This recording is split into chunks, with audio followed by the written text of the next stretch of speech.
अभी जो कुरान मजीद के ताल्लुक से अर्जा सराई की गई है, मुखालिफ उस वक़्त ताकतवर होता है जब हम कमज़ोर होते हैं। मुसलमान ताकत में होते तो कभी किसी बदबख्त को ये जुर्रत न होती, लेकिन हम तो हैं भाई, किसी को क्या लगे इस काम से, कोई जो मर्जी करता फिरे।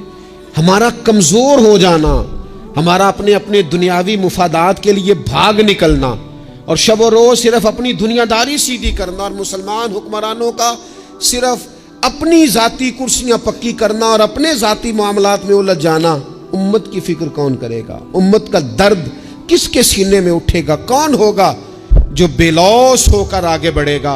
ये जब तक ज़ौक़ पैदा नहीं होता, शौक़ पैदा नहीं होता, जब तक जद्दोजहद का मिजाज पैदा नहीं होता, अपनी ज़ात के झगड़ों और झमेलों से उठकर जब तक बंदा नहीं सोचता, तब तक उसे सादत सही मुयस्सर नहीं आती। थोड़ी नींद कम कर ले, एक वक्त मर्जी का खाना छोड़ना शुरू करें, थोड़ा सा ना आईने से बाहर आए, हर वक्त लिबास नया से नया पहनना और सारा दिन शीशे पे खड़े रहना, ये कोई कमाल नहीं। थोड़ा सा ना और चीज़ें भी हैं, सिर्फ अपने जहन को हर वक्त किसी न किसी नए लतीफ़े का शिकार न रखें, बल्कि आगे बढ़े।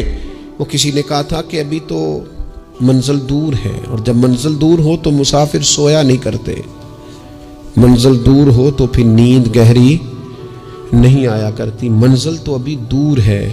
इकबाल कहने लगे, वक्त फुर्सत है कहाँ, काम अभी बाकी है, नूर तौहीद का इत्माम अभी बाकी है।